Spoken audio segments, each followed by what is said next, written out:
අපි අද පටන් ගමු සෙන්ට්‍රල් බැංක් ඩිරෙක්ෂන්ස් එහෙම නැත්නම් මහා බැංකු නියාමනයෙන් එන ප්‍රශ්න ටිකක් මේකත් දිගින් දිගටම ආපු ප්‍රශ්න කොටාසයක් නිසා අපි මුලින්ම පටන් ගමු මෙන්න මේක 2017 September question number 8 2017 September question number 8 එකෙන් පළවෙනි එක නම් ඇත්තටම සාකච්ඡා කරමු අපි ප්‍රශ්න උත්තර සාකච්ඡා කරනකොට මෙන්න මේ දෙවෙනි එක මේක ටිකක් හොඳ ප්‍රශ්නයක් මොකද සමහරවිට අපිට මූලික ඒ දවස්වල අපිට මේක තියරි වල පැහැදිලි කරගන්නට බැරි වුණා නම් අපි තවදුරටත් ඒක සාකච්ඡා කරන්න බලමු අක්‍රීය ණය අවශ්‍ය විශේෂිත වෙන් කිරීම ගණනය කරන්න කියලා කියනවා දැන් මෙතන තියෙනවා ණය පහසුකම ණය වර්ගීකරණය මතක නැහැ ඔයගොල්ලන් මතක නැහැ එක එක ක්ලස්ටර්ස් වල 2017 6:30ට තත්ත්වය ඒතර අපචුරකම් වර්ගය අපකර තක්සේරුව ගැන මෙතන විස්තර ටිකක් තියෙනවා. එතකොට අපිට කියන්නේ ජූනි 30 දිනට දක්වා ඇති අක්‍රීය ණය සඳහා අවශ්‍ය විශේෂිත වෙන් කිරීම. අර අපි වගුවක් එහෙම ඒකට පාවිච්චි කරන්න ඕනේ. අපි බලමු පොඩි වෙලාවක් අරගෙන ඕගොල්ලෝ අපි හිතමු එක එක ලයින් එක ලයින් එක හදමු. අපි මුලින්ම බලමු පළවෙනි එක ණයපත් අවප්‍රමාණික 1 මිලියන් තියෙනවා ශේෂය 8,60,000යි. ඒතර අපසුරුකම් වර්ගය නැහැ. අපකරත් අපිට නැහැ. එහෙමනම් මේක සඳහා වෙන් කළ යුතු විශේෂිත වෙන් කිරීම කොච්චරද කියන එක දැන් හදන්න බලමු. right. විනාඩි 3-4ක් ගන්න අරගෙන කරලා අපි ඒක සාකච්ඡා කරමු. 2017 සෙප්තැම්බර් question එක. right. ඔතනින් දෙක අපිට අල්ලගන්න පුළුවන්. දැන් ක්‍රෙඩිට් කාඩ් එකක් කිව්ව ගමන් ඒකට විශේෂිත වෙන් කිරීම ප්‍රතිශත ටික මොනවද මට කියන්න? කොටස් අපි දැන් කැඩෙනවනේ. විශේෂයෙන් සඳහන් අවප්‍රමාණිත අඩමාන බොල් ඒ විදිහට කොටස් 4කට කැඩෙනවා. හරි. එතකොට එක කොටසකදී අපි කිව්වා විශේෂිත වෙන් කිරීම වෙන කරන්නේ නැහැ. ඒ මොන කොටසද?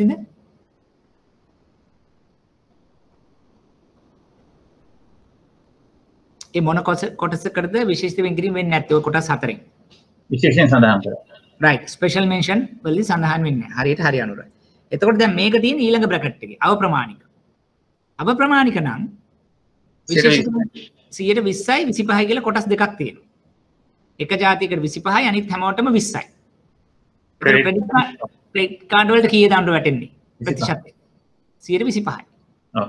දැන් ඒක අපේ ඔළුවේ තියෙනවා. right. ඊළඟට බලන්න දැන් මෙහෙම කාඩ් පතක් තියෙනවා. ශේෂය 860ක් තියෙනවා. එහෙමනම් අපි යනවා සුරුකුම් පැත්තට. මොන සුරුකුමක් තිබ්බනම් අපි මතකනේ 175ක් අඩු කරන්න ඕන කතන්දරයක් අපි කියනවනේ. දැන් මෙතන සුරුකුමක් තියෙනවද? නැහැ. එහෙමනම් මොකක්ද අපිට කියන්නේ? අවුට්ස්ටෑන්ඩින් එකෙන් කොච්චරක්ද අපි අයින් කරන්න ඕනේ? 125. 125. එහෙනම් උත්තරේ කීයද වෙන්නේ? 860න් 125. පිළිතුර 215යි. අනිත්‍යයට පැහැදිලි දෙයක? අනිත්‍යයට කතා කරන්න පුළුවන්, ටෙක්ස්ට් කරන්න පුළුවන්. මොකද දැන් මේක දැන් මම හිතන්නේ පාස් පේපර් එකක් නිසා දැන් අපි පොඩ දැනුවත් වෙන්න ඕනේ. දැන් මේක අවප්‍රමාණිත කියලා ටග් ගාලා ඔලුවට ගියා. රයිට් 125 කියන එක ඔලුවට ආවා. ඊළඟට එළියම අපි යනවා බලන්න සුරුකමක් තියෙනවද? සුරුකමක් නැහැ. සුරුකමක් තිබුණා නම් අපිට පුළුවන් ඒකෙනුත් 175ක් ප්‍රමාණයක් ගන්න මූලිකම විශේෂිත වෙන් කිරීම සිදු වන අවස්ථාවේදී කියලා. එහෙම එකක් මෙතන නැහැ. සුරුකමක් නැති නිසා ඒ පැත්තේ හිතන්නේ නැහැ. එහෙනම් එනවා ආපහු ශේෂය කොච්චරද? ශේෂයේ 125ක් තමයි මේ අවප්‍රමාණික නම්. අපි නිකමට හිතමු මෙයා ඉන්න අඩමාන කාණ්ඩය කියලා. එතකොට කොච්චරක් වෙයිද? වෙන් කිරීම. 50යි. අපි හිතුවොත් මෙයා බෝල් කාණ්ඩය කියලා 100යි. එහෙනම් 860ම වෙන් කිරීමක් සිදු කරන්න ඕනේ. රයිට්? අනිත්යට පැහැදිලි දෙයක? ගැටලුවක් තියෙනවද සෙව්වන්දී? ලක්ෂිත උදේශිකා ඔයගලන්ට කොහමද? වත්සලා අයෝකේ? ඒක පැහැදිලිද? right clear very good. එහෙමනම් අපි යමු ඊළඟ එකට. පුද්ගලික ණයක් තියෙනවා. අඩමාන සීමාව 2.5 මිලියන්. ශේෂය 2.4.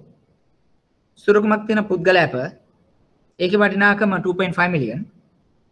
තක්සේරුවක් තියෙන 2015 1.1 right දැන් මට කියන්න ඒකට වෙන් කරන ප්‍රමාණය කොච්චරද උත්තරයක් ගන්න බලන්න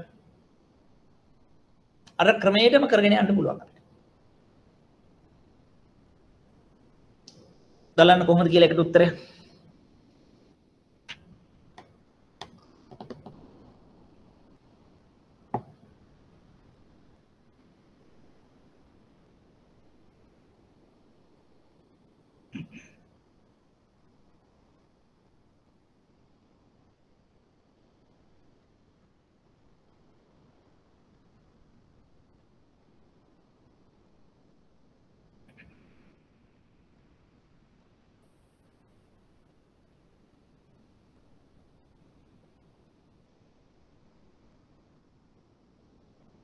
මොකක්ද දෙන උත්තරේ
කීයද උත්තරේ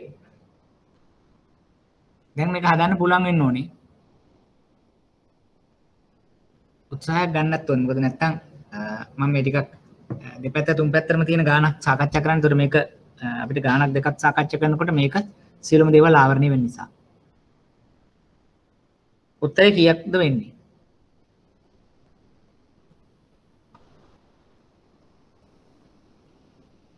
අනුර කියන 300යි.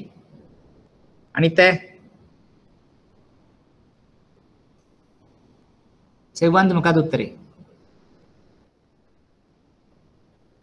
තුෂාන්ත මොකක්ද උත්තරේ? ලක්ෂිත වත්සලා මොකක්ද දෙන්න පුළුවන් අපිට? මුලින්ම බලන්න පුද්ගල නායක right okay අඩමාන කාණ්ඩය වෙන්කිරි ප්‍රතිශතය කොච්චරද? 0.0යි 150යි right ඊළඟට අවුට්ස්ටෑන්ඩින් එක 2.5 මිලියන් තියෙනවා. ඊළඟට අපි මොකක්ද යන්නේ අනිත් පැත්තට? සුරුකුම බලන්න. right security එක. security එක මොකක්ද මේකේ තියෙන්නේ? personal guarantee. පුද්ගල සුරුකුම් අපි යෝජනා කරනවද? එහෙම නැත්නම් පුද්ගල සුරුකුම් ගණනය කිරීම සඳහා පාවිච්චි වෙනවද නැද්ද? නෑ සර්. නැහැ. එහෙමනම් මේ පැත්ත බලන්නවත් නැතුව අයින් කරන්න පුළුවන්. එහෙමනම් දැන් බැලන්ස් එකෙන් කොච්චරද අපි වෙන් කිරීමක් හැටියට කරන්න ඕනේ? 150 1200යි උත්තරේ. Vatsala you are correct. 2.4 into 50%. අනුරට වැරදුනේ ඇයි 300යි කියලා හිතුවේ කොතනදද? security ගත්තා සර්. security එක ගත්තා. එතකොට කල්පනා කරන්න ඕනේ සුරකුමේ යෝග්‍යතාවය. ඒක කොච්චර applicable ද? එතන එහෙම නැත්නම් කෙලින් මේක අයින් කරලා අපිට අයින් කරන්න පුළුවන්. ඒතර worry වෙන්නම දෙයක් නැහැ. right එහෙමනම් මෙතන තියෙන්නේ 2.4 මිලියන් ඒකෙන් 150ක් 1200යි. අනිත් ඔක්කොම අයට පැහැදිලිද? ගැටලුව තියෙනවද? තේරෙන්නේ නැද්ද? එහෙමනම් කියන්න මොකද දැන් මේක අපි දිගින් දිගටම කරගෙන යනවා. මම හිතනවා ඔයගලන්ට පැහැදිලි කියලා. එහෙම නැත්නම් මොන හරි ගැටලුවක් තියෙනවනම් ඉක්මනට අපි ඒක සාකච්ඡා කරලා ඉදිරියට යමු.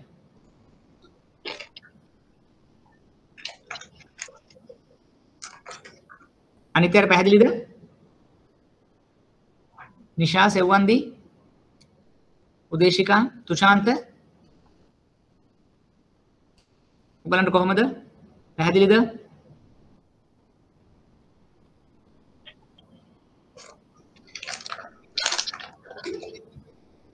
right thank you අපි එහෙනම් ඊළඟ එකට යමු. තුන්වෙනි ලයින් එක. නිවාස ණයක් තියෙනවා බෝල් කාණ්ඩේ මිලියන 9යි ශේෂය 8.6යි සුරුකම් පදිංචි ඉඩමක් තියෙනවා වටිනාකම මිලියන 10යි කියලා තියෙනවා රයිට් දැන් මට කියන්න මේකට උත්තරේ මොකක් විය යුතුද අර අපි කතා කරගත්තගේ ලයින් බයි කොලම් යන්න මොකද්ද ප්‍රොඩක්ට් එක මොන කාණ්ඩේද ශේෂය මොකද්ද එහෙමනම් ප්‍රතිශතය මොකද්ද වෙන් කිරීම සුරුකම මොකද්ද ඒක අනුව කොච්චරද එහෙම තීරණය කරගෙන යමු හරි මට දැන් එක විනාඩියක් වගේ ඇතුළත බලන්න දැන් මේකට උත්තරේ මොන වගේ දෙකක් දෙන්න කියලා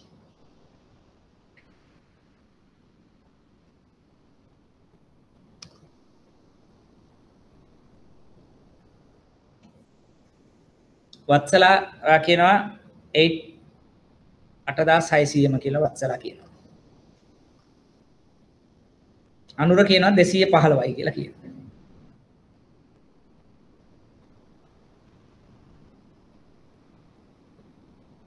තුෂාන්ත කියනවා 8600යි කියලා දෙකට එකකින් දැන් 8600 ඉදිරි අනිත් අය මොකද්ද කියන්නේ අනුරත් ආපහු කියනවා 8600යි උත්තර තුනක් දැන් 8600යි අනිත් අය ජහාන් ලක්ෂාන් ලක්ෂිත නිෂා මොනවද ඔයගොල්ලන්ගේ answers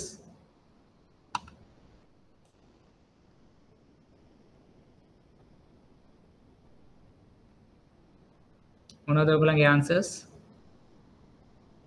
yeah so everybody saying 8.6 million ඇයි එහෙම හැමෝම 8.6 කියලා කියන්න හේතුව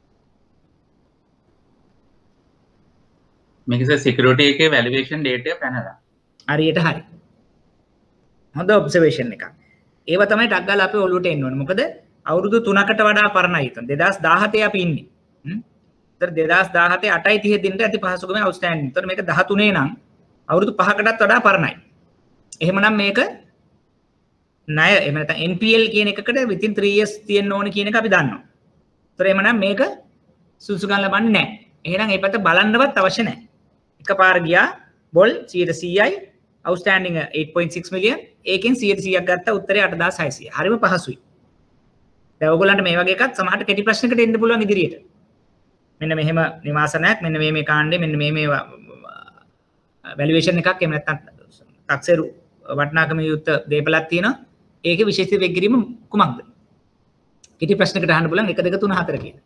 ඒතර හැම වෙලේම කල්පනා කරන්න රයිට් බෝල් කාණ්ඩේ හරි එතකොට ඒ සඳහා වෙන් කිරීම ඔක්කොම මේ වම් පැත්ත හරි දකුණු පැත්තට යනවා සුරකුම කොච්චරද බලනවා රයිට් සුරකුම බැලුවට වැඩක් නැහැ සුරකුම යෝග්‍ය නැහැ ඇප්ලිකබල් නැහැ අවුට්ඩේටඩ් වැලියේෂන් එහෙම අතහැරලා දැම්ම වම් පැත්තට ගියා උත්තරේ හැදුවා රයිට් අපි ගියොත් ඊළඟට ආන්තික අවප්‍රමාණිත 5 මිලියන් කොටස් 3 මිලියන් 2017 වටිනාකමක් දක්වලා තියෙනවා එහෙමනම් ඒකට මට කියන්න කොච්චරද වෙන් කිරීමේ නැත්තම් නිශ්චිත වෙන් කිරීම කොච්චරද කියලා කියන්න බලන්න එකට හදන්න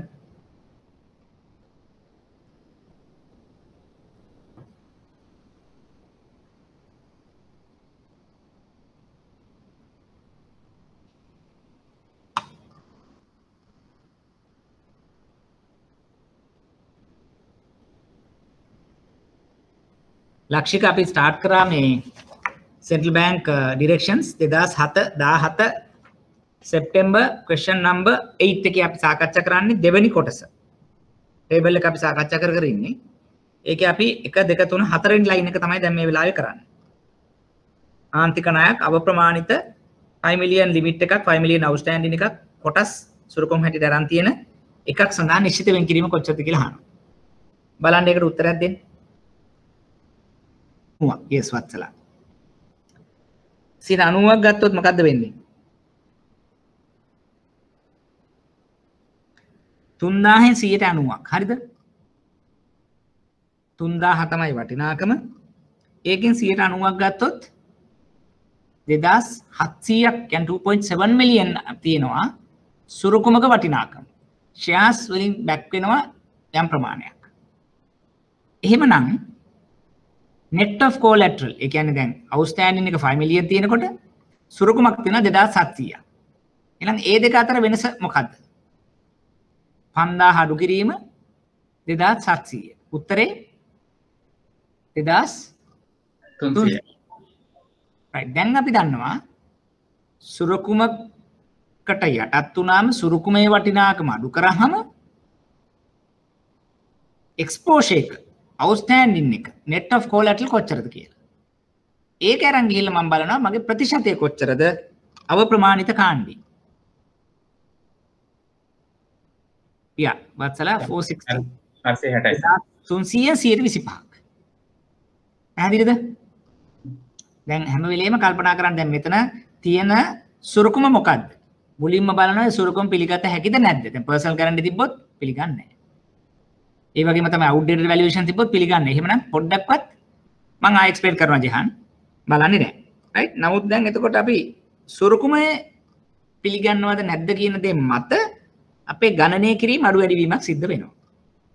දැන් ආපහු මේකට ගියොත් මේක අවප්‍රමාණිත කියලා කියනවා. එතකොට මම දන්නවා අවප්‍රමාණිත කිව්ව ගමන්ම 125යි වෙන් කිරීමේ ප්‍රතිශතය. ඒක අපි හැමෝම දන්නවා. sorry 120යි වෙන් කිරීමේ ප්‍රතිශතය.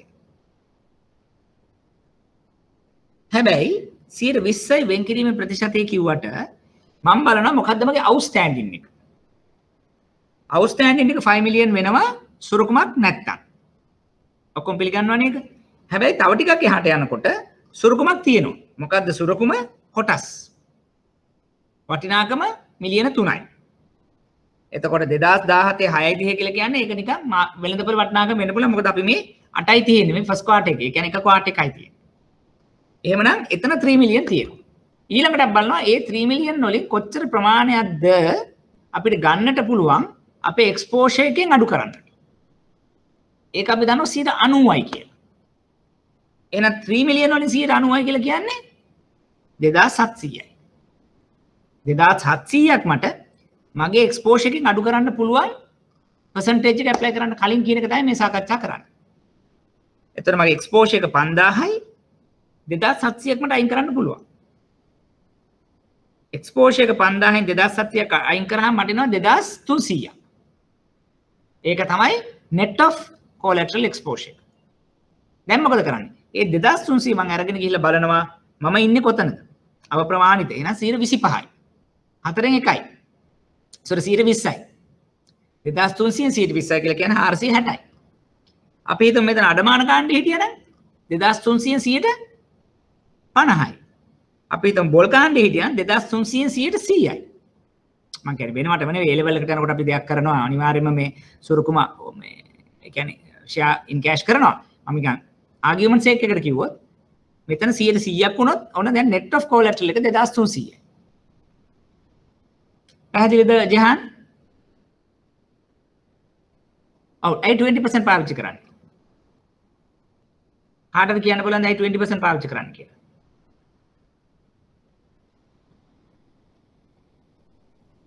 සෙව්වන්දි කියන්න වත්සලා කියන්න බලන්න ඒ 20% එතන පාවිච්චි කරන්න අපි කියලා. අප්‍රමාණ ගණයේ percentage. අවප්‍රමාණිත කාණ්ඩේ. අවප්‍රමාණිත කාණ්ඩේ නම් applicable percentage එක කීයද? 20%යි. මේක බෝල් කාණ්ඩේ නම් applicable එක නෑ 125 වෙන්නේ කොහෙදද? එක අන්න හරි. සෙව්වන්දි එතන තියෙනවා දෙකක්. දැන් අපි බිඳුව 20 හෝ 25 50 100 කියලා කොටස් හතරකට බෙදෙනවා. එතකොට දෙවෙනි කාණ්ඩයේදී විතරක් අවප්‍රමාණිත කාණ්ඩයේදී 20 25 කියන දෙකම ඇප්ලයි වෙනවා. එතකොට 125 ඇප්ලයි කරන්නේ මොකටද අපි? ක්‍රෙඩිට් කාඩ් වල ණයපත් වලට. අනිත් සියලුම ණය නිපැයුම් වලට 20%යි. පැහැදිලිද ඒක? සෙබන්දි එක ක්ලියර්ද? රයිට්. එතකොට චුට්ටක් කල්පනා කරන්න එක තැනකදී විතරක් 20 25 තියෙනවා. ඒ ඇවිල්ලා අවප්‍රමාණිකකේදී ක්‍රෙඩිට් කාඩ් වලට විතරක් 25යි අනිත් සියලුම දේවල් වලට 20යි කියන එක. රයිට්. අපි එහෙමනම් ඒ විදිහටම අපි යමු අවසානයකට වාණිජ ණය. අඩමාන මිලියන 10යි ශේෂය 9952යි ඉඩමක් තියෙනවා. සුරුකුමේ තක්සේරුව 15 මිලියන් සුරුකුම පාවිච්චි කරනවද?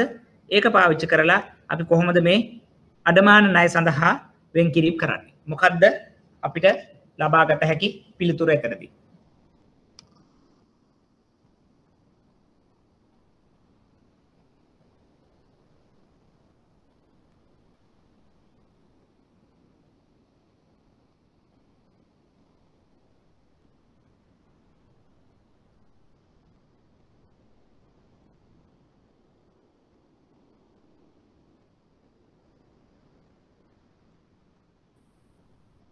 4976යි. 4976යි. ඒකට ඔක්කොම එකඟද?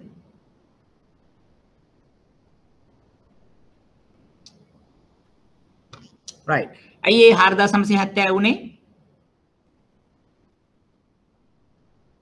valuation එක expired. ඔව් valuation එක අපිට මෙතනදී වැඩක් වෙන්නේ නැහැ. ඒක expired. ඒ නිසා අපි එතකොට පාවිච්චි කරනවා වාණිජ අඩමාන කියන කොටසෙදී. වාණිජ අඩමාන කියන කොටසෙදී පාවිච්චි කරනවා මිලියන 10යි. නමුත් outstanding 9952යි. ඒකෙන් 150ක් අපි මෙතනදී ලබා ගන්නවා. valuation එක outdated නිසා එතනින් එහාට ඒක ප්‍රයෝජනවත් වෙන්නේ නැහැ. පැහැදිලිද හැමෝටම මේක? right. එහෙමනම් අපි ඒකේ පළවෙනි කොටස කෙටියෙන් සාකච්ඡා කරලා ඉදිරියට යමු. ඒකේ පළවෙනි ප්‍රශ්නේ අහන්නේ අපි කොහොමද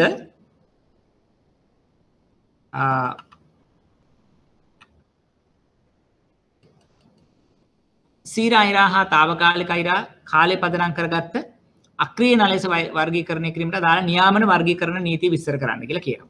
ඒ කියන්නේ අපි කොහොමද ස්ථිර අයිරාවකුත් తాවකාලික අයිරාවකුත් කාලය පදනම් කරගෙන ණය ලෙස වර්ගීකරණය කිරීම කරන්නේ කියන එක. එතකොට ඒකෙදි ස්ථිර අයිරාවක් නම් අපි කොහොමද කරන්නේ? අනුමත ණය සීමාව දින 90කට වඩා වැඩි කාලයක් ඉක්මවා යනවා නම් අනුමත ණය සීමාව දින 90කට වඩා වැඩි කාලයක් යනවා නම් අපි ඒකට කියනවා එතනදී ඒක NPL හැටියට යනවා. ඒ වගේම තමයි తాවකාලික එකක් නම් తాවකාලික අයිරා සීමාව අනුමත කරපු කාලය අඛණ්ඩව දින 90 හෝ ඊට වඩා වැඩි කාලයක් යනවා නම් ඒකට අපි කියනවා NPL එකක් එහෙම නැත්නම් non performing facility එකක් කියලා. ඒ කියන්නේ අපි උදාහරණයකට ගත්තොත් POD එකක් නම් ලිමිට් එකෙන් උඩ සීමාවෙන් උඩ නම් ශේෂයේ දවස් 90කට වඩා වැඩි නම් ඒක ස්ථාවර අයිරාවක් NPL යන විදිහ. తాවකාලික අයිරාවක් නම් අනුමත කාලය අඛණ්ඩව දින 90ක් හෝ වැඩි කාලයක් ඉක්මවා යනවා නම් අපි කියනවා ඒක NPL එකක් හැටියට සලකනවා කියලා. right. අපි ඊට පොඩ්ඩක් පහළට යන එතකොට දෙවෙනි එක කරා තුන්වෙනි එක බැංකුවේ නියාමන අවශ්‍යතාවයක් වන ඒකාබද්ධ අවදානම් කළමනාකරන රාමුව අනුව ණය සමාලෝචන යාන්ත්‍රණය. ඒ කියන්නේ අපි කියනවා උතනදී ක්‍රෙඩිට් රිවිව් එකක් එහෙම නැත්නම් අපි එකට කියනවා පෝර්ට්ෆෝලියෝ රිවිව් එකක් එහෙම නැත්නම් ණය සමාලෝචනයක් වගේ දෙයක් ගැන කෙටියෙන් විස්තර කරන්න කියලා. එතකොට ණය සමාලෝචන යාන්ත්‍රණය කියලා කියන්නේ මෙන්න මේ වගේ දෙයක්. උත්තරේ ඉස්සලා පැහැදිලි කරන්නම්. ඉහළ අගයක් ගන්න ලබන ණය මුදල් අනුමත කළ අලුත් කළ දින සිට තෙමසක් ඇතුළතදී නිතර ණය ගුණාත්මකව පහතට වැටෙන සාධක දකින්නට ඇති විට ඒවා විමර්ශනය කිරීමේ ක්‍රමවේදය. කිසියම් වෙන් කරන සීමාවකට ඉහළ සියලුම අධික ණය මුදල් විමර්ශනය කිරීම මෙහි විෂය පතයයි. ණය විමර්ශනයට අවම වශයෙන් ණය කලබින් 30ක් 40ක් යටත් වේ. ශේෂ පත්‍රයේ ඇති ණය වලින් ප්‍රධාන ණය අවදානම් වලින් යුක්ත ණය මුදල් මෙයට යටත් වූ බව සාධාරණ තහවුරු කිරීමක් විය යුතුය. දැන් ඔයගොල්ලෝ මේක සාමාන්‍යයෙන් අපි අහලා තියෙනවා loan review mechanism. loan review mechanism කියලා කියන්නේත් මේකම තමයි අපි මේ ණය විමර්ශන යාන්ත්‍රණය. එතකොට මෙතනදී අපි කරන දෙයක් තමයි අපි ලෝන් එකක් දීලා මාස 3ක් වගේ ඇතුළත ඒ ණය මුදල එහෙම නැත්නම් ඒ ණය කොච්චර ගුණාත්මකද එහෙම නැත්නම් ඒකට මොනවා හරි ගැටලු තියෙනවද ඒ තියෙන දේ අනුව අපි කරනවා යම් ආකාරයක විමර්ශනය කිරීමක්. ඒ විමර්ශනය කරන කිරීමේ විෂයපත එහෙම නැත්නම් කරන ක්‍රමවේදය තමයි අපි මේ සාකච්ඡා කරන්නේ. එතකොට ණය විමර්ශනයේට අවම වශයෙන් ණය කලමින් 30ක් 40ක්වත් වෙන ණය කලඹක් එහෙම නැත්නම් ප්‍රමාණයක් විය යුතුයි. તો ශේෂ පත්‍රයේ ණය වලින් ප්‍රධාන ණය වදාම වල යුතු ණය මුදල් මේකට එන්න. ඒ කියන්නේ උදාහරණයක් ගත්තොත් අපි අපේ ලෝන් බුක් එකෙන් බැලන්ස් ෂීට් එකෙන් 30 40ක් විතර එන්නත් ඕනේ. එහෙම තමයි ඒ ප්‍රමාණයෙන් අපිට වැඩිපුර අවදානමක් තියෙන කොටසක් මෙතෙන් සම්බන්ධ වෙනවා කියන දේත් සිද්ධ වෙන්න ඕනේ. ඒ අනුව මේ සාකච්ඡා විය යුතුයි කියන දේ තමයි පැහැදිලි කරන්නේ. ඒතර දැන් මේ ණය විමර්ශනයේදී අපි කරන දේවල් ටිකකුත් තියෙනවා. මෙන්න මේවා. අපි අනුමත කිරීමේ ක්‍රියාවලිය හරියට කරාද? ණය නිලධාරියාවෙන් දෙන ණය ශ්‍රේණියේ නිවැරදිතාවය එහෙම නැත්නම් කාලානුරූප බව කියන්නේ හරියට මේක වුණාද? ප්‍රතිපත්ති වලට අනුව මේක සිද්ධ වෙලා තියෙනවද? එහෙම නැත්නම් නීති රෙගුලාසි වලට අදාළ වෙනවද? ණය ගිවිසුම් කොහොමද තියෙන්නේ? පශ්චාත් අනුමත කිරීම කොහොමද තියෙන්නේ? තර ලියකියවිලි ප්‍රමාණවත්ද? මේක පෝර්ට්ෆෝලියෝ ක්වොලිටි එක කොච්චරද? එහෙම නැත්නම් ඒක අපිට මොනවා හරි ආකාරයක පෝර්ට්ෆෝලියෝ එහෙම නැත්නම් කලබේ තියෙන අඩුපහඩු ගුණාත්මක බව වර්ධනය කිරීම සඳහා දේවල් කරන්න පුළුවන්ද කියන දේවල් මෙතනදී අපි සාකච්ඡා කරනවා. රයිට්? එතකොට මූලික වශයෙන්ම මෙතනදී සාකච්ඡා කරන දෙයක් තමයි විමර්ශන කියලා ක්‍රියාවලියක් තියෙනවා. ඒකට අපි කියනවා ණයක් දීලා මාස 3ක් වගේ ඇතුළත ඒ තියෙන ණය කොටසක් අපි අරගෙන පෝර්ට්ෆෝලියෝ එකේ 30ක් 40ක් ආවරණය වෙන වැඩි අවදානමක් සහිත කොටසක් අරගෙන අපි මොකද කරන්නේ? ඒක විමර්ශනය කිරීමට ලක් කරනවා. එතකොට ඒකෙදි අපි අනුමත කරපු ක්‍රියාවලිය දැන් తত্ত্বය ඒකේ ගුණාත්මක භාවය වර්ධනය කිරීමට ඒතර නෛතික తত্ত্বය ඒ සඳහා අපි නෛතික එහෙම නැත්නම් ඒ ලියකියවිලි වල තියෙන ප්‍රමාණාත්මක භාවය කියන දේවල් අපි සාකච්ඡා කිරීම කරන එක තමයි මේකෙදි කෙරෙන්නේ. ඊළඟට අපි ගත්තොත් හතරවෙනි එකට සාකච්ඡා කරොත් ඒකේ අහනවා මේක නම් ඇත්තටම ටිකක් අපිට ඒ වෙනකොට පාඩම් කරලා තියෙන්න ඕන මේ කතන්දරයක් එනවා මෙතනදී. ඒකෙදි අපෙන් අහනවා loan to value ratios අහනවා. වෙළඳ වාහන, SUVs, three wheelers අනිකුත් වාහන කියලා.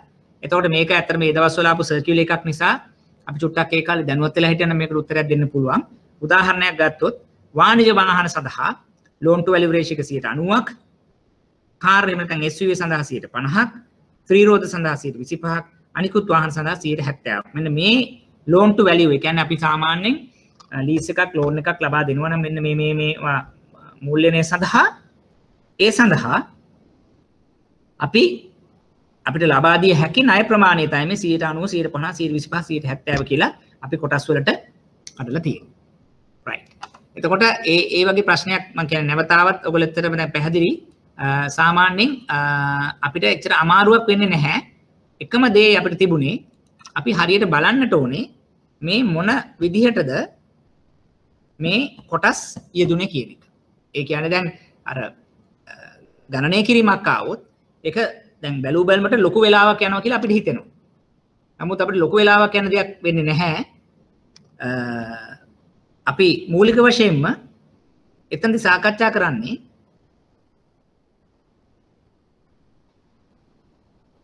කොච්චර කියන්නේ ඉස්සෙල්ලම බලනවා මොන කාණ්ඩයටද වැටෙන්නේ ඒ අනුව ප්‍රතිශතය ඔළුවේ තියා ගන්නවා ඊළඟට යනවා සුරකුම පැත්තට ගිහිල්ලා බලනවා අපි කොහොමද ඒ සුරකුම අපිට පාවිච්චි වෙන්නේ එක්ක වෙන වැලුවේෂන් එකක් තියෙනවා නම් ඒක අවුට්ඩේටඩ්ද නැද්ද එහෙම නැත්නම් අපි අනිත් පැත්තෙන් සාකච්ඡා කරොත් ඒ සුරකුම පිළිගත හැකි එකක්ද නැද්ද ඒ ආකාරයට අපි සාකච්ඡා කරලා බලමු. right? එතකොට ඒ අනුව අපිට ඉක්මනට තීරණයක් කරගෙන ඒක හදන්න පුළුවන්. ඊට අමතරව ගොඩක් වෙලාවට ඩෙෆිනිෂන් එකක් අපෙන් අහන්න පුළුවන් අර වගේ. එහෙම නැත්නම් මේ වගේ වගුවක්. එහෙම නැත්නම් දැන් මෙතනදි සාකච්ඡා කරා වගේ ණය ලබා දීමේ නැත්නම් ලෝන් රිවිව් මෙකනිසම් ගැන යම් ප්‍රශ්නයක් එතන අහලා තිබුණා. දැන් මට පැහැදිලි කරොත් මේකේ මොනවා හරි වෙන ඔයගලන්ට ගැටලු එහෙම නැත්නම් තවදුරටත් පැහැදිලි කරගත යුතු දෙයක් මෙතන තියෙනවා.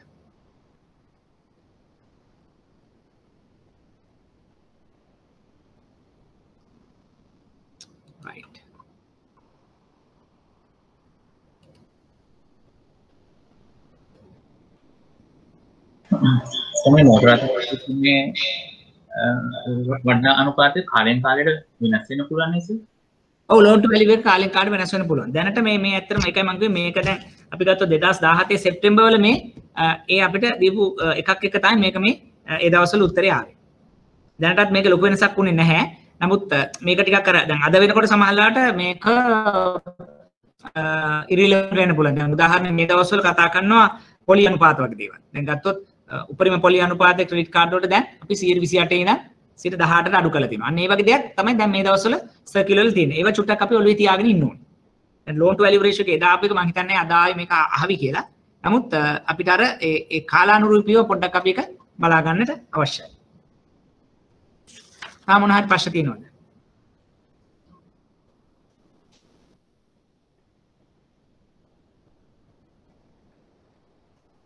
හරි එහෙමනම් අපි මෙන්න මේක 2016 ඔව් ඊට පස්සේ තියෙන එකනේ 2016 සෙප්තැම්බර් question number 7 කියන එක අපි පොඩ්ඩක් බලමු. ඒකෙදි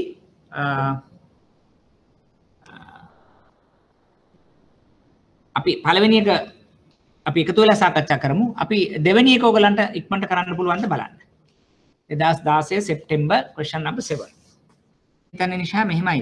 දැන් මට දැන් ලැබුණ පණිවිඩය හැටියට නම් අපි තව සතියක් වගේ ඇතුළත අපි ඉවර කරන්න ඕන කියන එක අදහසක් තියෙන මේගොල්ලෝ ඔක්තෝබර් මුල ඉඳන් රිවිෂන් එක තමයි කරන්න ලැහැත්ති කරන්නේ. මොකද අපිට තව ඉස්සරහට ක්ලාසස් කරන්න බැරි වෙයි. මොකද ඒකට ක්ලෑෂ් වෙන හින්දා ගොඩක් වෙලාවට අද සහ එන සතිය වගේ වෙනකොට අපිට නෝමල් ක්ලාස් එක නවත්තන්න වෙයි කියන අදහසක් තමයි ඉන්නේ. එතකොට අපි ගත්තොත් දැන් අද නම් ගොඩක් දේවල් කරන්න නැහැ. මට තව ගාණක් දෙයක් වගේ හදුවා මේ ටික ඉවර වෙනවා. ඊළඟට අපි next week එකේ මම උත්සාහ කරනවා මේ MCQ ටිකක්. එහෙම නැත්නම් ඒ ටික සාකච්ඡා කරන්නට.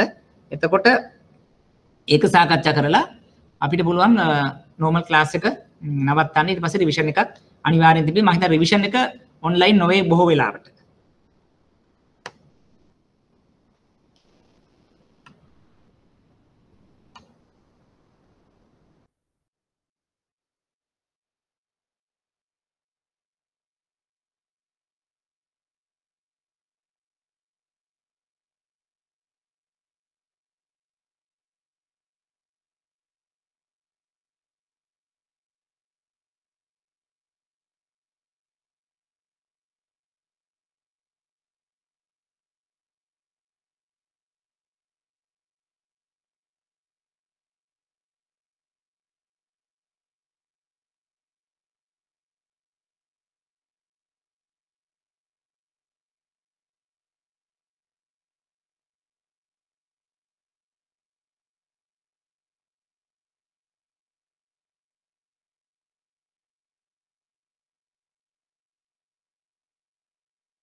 මොන වගේ උත්තරයක්ද අපිට ඒකට දාන්න පුළුවන්? අපි දෙවෙනි කොටස පටන් ගත්තොත් විශේෂයෙන් හඳුනාගත් වර්ගයේ ණය කාඩ් පහසුකම්. ඒකට 100ට කීයක්ද percentage එක? 0. 0. ඇයි එහෙම 0 වෙන්නේ? විශේෂයෙන් හඳුනා ගන්නවා කියන කාණ්ඩයට මොනම විශේෂිත වෙන්කිරීමක්වත් එන්නේ නැති නිසා. පැහැදිලි නේද ඒක? right. අවප්‍රමාණික වර්ගයේ අයිරා. අවප්‍රමාණික අයිරා හැබැයි මතක තියාගන්න 180 360 කාලේ. මොකක්ද ඒ කියන්නේ? OD එකක් තියෙනවා 180 360 කාලේ. අවප්‍රමාණිකයි. එහෙනම් percentage එක කීයද? 120යි. 120යි. මෙතන අපි හිතුවොත් තිබ්බ කියලා ක්‍රෙඩිට් කාඩ් එකක්. මෙතන එතකොට 180 රේන්ජ් එකේ 120 180 වගේ ඒකට කීයද යන්නේ? 125යි. 125යි. අන්න ඒක මතක තියාගන්න මේ අවප්‍රමාණික එකේ විතරයි මෙන්න මේ ගැටලුව එන්නේ. 125 right? ක්‍රෙඩිට් කාඩ් එකේ දින ගාන 120 නේද? අන්න හරි. ක්‍රෙඩිට් කාඩ් එකේ යන්නේ 120 90 sorry 120 180. නෑ 90 120 නේ. නෑ අවප්‍රමාණික වෙනකොට නෑ මෙතනදී අපි yes 180 360 වෙනවා මේකට. අරකට 120 180 තමයි එන්නේ ක්‍රෙඩිට් කාඩ් එකකට. ඒ පැත්තනොත් වෙනස් වෙනවා. මෙතන 25 කියන එකත් වෙනස් වෙනවා.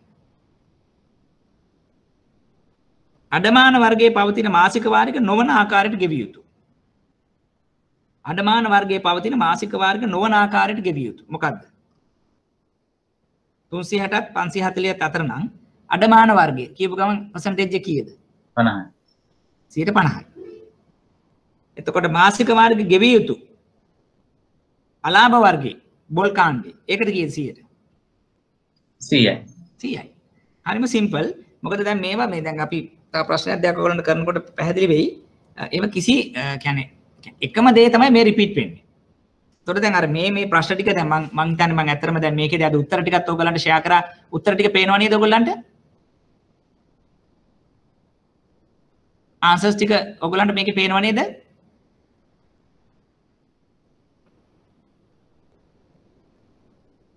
අනුර ඔව් සර්. ආන්සර්ස් ටිකත් මේකේ මම දාලා තියෙන ඔයගලන්ට ඒක ආන්සර්ස් ටික බලන්න පුළුවන් නේද? පේන්නේ නැහැ සර් නේ. පේන්නේ නැද්ද? ඒක මම ෂෙයා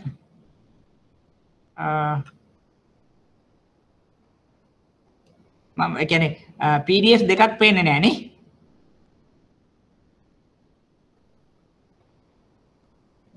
දැන් නම් එකයි සර් පේන්නේ ඉස්සෙල්ලා දැන් පොඩට ඉස්සෙල්ලා තව එකක් පේනුණා. ඒක ගියා අනිත් එක. ඔව් සර් ඒක ගියා. ඒ මොකද? stop recording.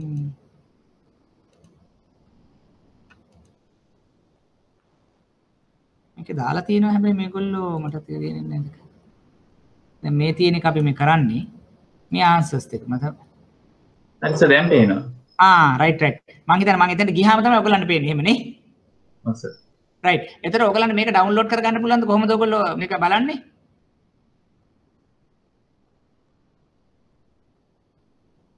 මේ දැන් බලනවා ඇරෙන්න ඊට පස්සේ මේක වෙනම ගන්න ක්‍රමයක් ඔයගොල්ලන්ට තියෙනවද? මේක සේව් කරගන්න එහෙම ඔයගොල්ලන්ට ක්‍රමයක් නැද්ද? සේව් කරගන්න බෑ සර් නේ. බෑ නේද? එතකොට මම හිතන්නේ අතෙන්ට ගියොත් තමයි ඔයගොල්ලන්ට බලා ගන්න වෙන්නේ නේ. අර මේගොල්ලෝ Google Form මේවට දැම්මොත් නේ. ඔව් සර්. රයිට් හරි. මොකද දැන් මේ ටික පාස් පේපර්ස් වල තියෙනවා. නමුත් මම මේ අර එකට ක්ලස්ටර් කරපු නිසා ඔයගොල්ලන්ට ඕන නම් මේ විදිහට මේ 2016 මෙන්න මේ තියෙන විදිහට අරගෙන ඊට පස්සේ මොකද ඒ ප්‍රශ්න ටික එහෙම සාකච්ඡා කරන්න ගත්තා නම් අපිට ටිකක් මේක පහසුයි. මොකද මේ උපරිමයක් අපිට කරගන්න පුළුවන් නිසා. හරි. දැන් මේ පළවෙනි ප්‍රශ්නේ ගත්තොත් බැංකු ණය අවදානම් කළමනාකරන රාමුව ශක්තිමත් කිරීම සඳහා මුදල් මණ්ඩලයේ විසින් නිකුත් කර ඇති ප්‍රධාන නියාමනයන් තුනක් නම් කර එකක් කෙටියෙන් පැහැදිලි කරන්න. ඒ කියන්නේ අතර මේක අර අපි ඉගෙන ගත්ත හතර තමයි මේ සාකච්ඡා කරන්නේ. මම නිකමට ඒක නිකන් කියවන්නම්. දැන් අපිට මතක නම් ඔයගොල්ලෝ අපි රෙගියුලේෂන්ස් එහෙම නැත්නම් හතරක් කරා. පහසුකම් වල උපරිම සීමාවන්, ණයාත්තිකාරම් වර්ගීකරණය සහ වෙන්කිරීම, සමාගම් වල කොටස් වල ආයෝජනය කිරීම, බැඳියාවක් දක්වන පාර්ශවයන්ට පහසුකම් ලබා දී. එතකොට අන්නේ කියන කොටස් හතර තමයි අපි එහෙම නැත්නම් ඒ රෙගියුලේෂන්ස් හතර තමයි මේ අහන්නේ. එතකොට ගොඩක් වෙලාවට මේක ඒ වගේ රිපීට් ප්‍රශ්නයක් ආවත් ඒ හතර ගැන අපි දැනුවත් වෙනවා. එතකොට මේ එකක් අපිට ඕන සාකච්ඡා කරන්න පුළුවන් උදාහරණයක් ගත්තොත් උපරිම සීමාවන් කියලා ගත්තොත් අපි බැංකුවක් හැටියට ණය ලබා දීමේදී යම් සීමාවන් පනවනවා. දැන් පුද්ගල දැන් ඇත්තට මේක මෙහෙම කරන ගමන් මොකද ඊට පස්සේ ප්‍රශ්නෙත් අහන්නේ ඒක. ඒ කියන්නේ තනි පුද්ගලයෙකුට යන්න පුළුවන් 100ට මෙච්චරයි. ආයතනික නැත්නම් ගෲප් එකකට යන්න පුළුවන් මෙන්න මෙච්චරයි. ඒක අපි කරලා තියෙනවා සංකේත අවදානම අවම කර ගැනීම සඳහා. රයිට් අන්න ඒ වගේ පොඩි ලයින් එකක් අපි ඉස්සරහට ලිව්වා නම් අපිට පළවෙනි ප්‍රශ්නෙට ලකුණු 5 ලබා ගන්නට පුළුවන්. දැන් අපි තුන්වෙනි එකට ගියොත් ඒක අහන්නේ මෙන්න මෙහෙම. තනි පුද්ගලයෝ සමීප ඥාතීන් BBB+, AAA+ කියන ආයතන සමාගම් සඳහා 100 කොච්චරක් මෙතන ලබා දිය හැකිද කියලා අහන්න. හරි. එතකොට සාමාන්‍යයෙන් පළවෙනි එක කීයද? තනි පුද්ගලයෙකුට නම් අපිට යන්න පුළුවන් උපරිම ණය සීමාව කොච්චරද? බැංකුවේ ප්‍රාග්ධන පදනමේ 100 කීයද? 30ද 33ද? කීයද?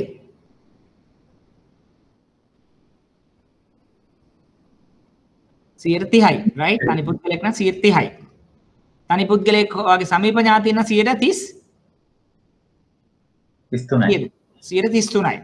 ඉතුරු දෙක ඇත්තටම සමහර ඔයගලන්ට මතක නැතුව ඇති triple B plus නම් 36යි triple A plus නම් 40යි. හරි.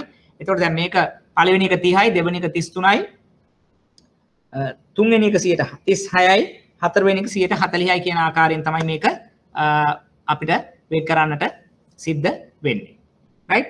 එතකොට දැන් මම මෙහෙම කිව්වේ දැන් සමහරවිට මේක වෙන දෙයක කෙටි ප්‍රශ්නයක් සඳහා අපිට එන්නට පුළුවන් නිසා. හතරවෙනි එක මම වෙනම මෙතන සාකච්ඡා කරන්නේ ඒක අපේ වෙනම නෝට් එකක් තියෙනවා. අපි මහ බැංකුවෙන් අනුව ණය පහසුකම් පිළිබඳ සීමාවෙන් නිදහස් කරා. ඔයගලන්ට මතක නම් කෑෂ්බැක් මහ බැංකුව එහෙම නැත්නම් රජයට දීපු ණය, එහෙම නැත්නම් ගෝල්ඩ් වලට දීපු ඒවා, එහෙම නැත්නම් මහ බැංකුවේ ගැරන්ටිස් වලට දීපුවා, ADB වගේ ඒ බැංකුව වල ගැරන්ටිස් වලට දීපුවා. ඒවා ගොඩක් ඒවා අපි මේ එක්ස්පෝෂර් වලදී නැත්නම් උපරිම සීමාවෙන් අයින් කරනවා. right? ඒක නෝට් එකේ ගොඩක් පැහැදිලිව තියෙනවා. දැන් මේකේ සාමාන්‍යයෙන් අපිට අඩුම ගානේ අයිටම්ස් 4ක්වත් සම්බන්ධ කරලා උත්තරයක් ලියන්න අවශ්‍යයි. හරි? එතකොට ඔයගොල්ලන් තේරෙනවද මේ වගේ ප්‍රශ්න හරිම ලේසි. ඒ කියන්නේ මේ අර එකපාරක් දෙපාරක් අපි කරාට පස්සේ මේකම තමයි ආයෙ රිපීට් වෙන්නේ. right? දැන් උදාහරණයකට ගත්තොත්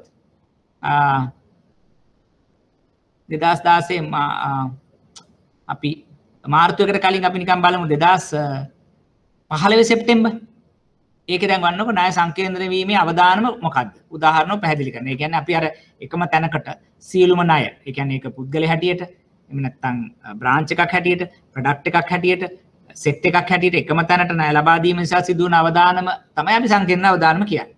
ඒතර උදාහරණ හැටියට මේක පැහැදිලි කරන්න කියන එක සාමාන්‍ය අපිට කරගන්න පුළුවන්. ඊළඟට දැන් ගමු සංකේන්ද්‍රණ වීමේ අවදානම කළමනාකරණය කිරීමට බැංකුව විසින් පනවන නියාමන අවශ්‍යතාවය තමයි maximum accommodation to exposure. දැන් ඔය අපි මේ සාකච්ඡා කරපු එක. අපි යමු තුන්වෙනි කොටසට ඒකේ. දැන් ඒකේ බැලුවොත් මහ බැංකුවේ රෙගුලාසි වලට අනුව අක්‍රමික ණය වර්ගීකරණය ලයිස්තුගත කර එවැනි වර්ගීකරණයක අරමුණ පැහැදිලි කරන්න. ඒකේ තමයි අර මුලින්ම අපි ඉඳලා table 1. අපි ගත්තොත් කොහොමද OD එකක්, කොහොමද ක්‍රෙඩිට් කාඩ් එකක්, කොහොමද දිගුකාලීන වාරික වශයෙන් ගෙවන ණයක්, එහෙම නැත්නම් කොහොමද චක්‍රීය ණයක් NPL එකක් හැටියට යන්නේ කියන එක. හරි? ඊට පස්සේ ගන්න අන්තිමම එක ගත්තොත් ඒකේ තියෙනවා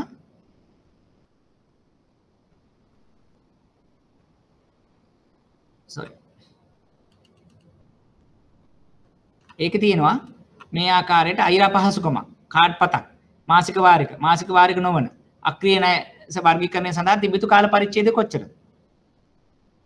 බලන්න මේ වගේ එකක් දැන් නිකන් බැලූ බැලමටම අපිට කරගන්න පුළුවන්. මොකද දැන් අන්න එකයි මම කියන්නේ සමහර වෙලාවට දැන් මෑත කාලිනව පොඩ්ඩක් අපිට ඒක යම් ප්‍රමාණයක් අමාරු වුණත් නමුත් ඒ කාලයක් තිස්සේ ඉඳන් එනකොට ඒක එච්චර ගැටලුවක් නැහැ. දැන් මේකේ උත්තර ටික මම ඔයාලට පෙන්නන්න මෙතන.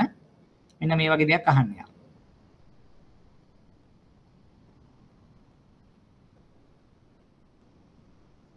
අපි මෙතෙන් දැන් පටන් ගත්තොත් මේ අයිරා එකක් කොහොමද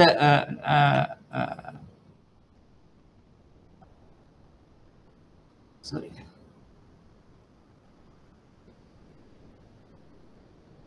මේකනේ right මෙතනදී අහනවා බොල් ණය right දැන් මේ අපි පොඩ්ඩක් මතක තියාගන්න right මේ අහන්නේ මොකද්ද 1 2 3 4 වෙනි කාණ්ඩේනේ මේ අහන්නේ බොල් ණය. ඒ කියන්නේ loss කියන කැටගරි එකට ආවා loss වෙනකොට මෙතන මොනවද තියෙන්න ඕනේ? දැන් උත්තරේ ගියොත් අපි ගත්තොත් බැංකු අයිරාවක් කොච්චර කාලයක්ද? 540ක් හෝ වැඩි. ණය කාඩ්පත් විතරක් 240 හෝ වැඩි. ඒ කියන්නේ අපි ගත්තොත් 90 120 180 240 240ට වඩා වැඩි. ඒක විතරමයි 240ට වඩා වැඩි. එහෙම නැත්නම් ඔය කියන වෙනස් ආකාරයක කාල සීමාවන් ටිකක් තියෙනවා. එතකොට බැංකු අයිරා පහසුකම් හරි එහෙම නැත්නම් අනිකුත් ණය වාරික වශයෙන් කියන ඔක්කොම තවස් 540 හෝ ඊට වඩා වැඩි. හැටියට තමයි ඉතුරු ඒවා වර්ගීකරණය වෙන්නේ. පැහැදිලිද? එතකොට බැංකු අපි ගත්තොත්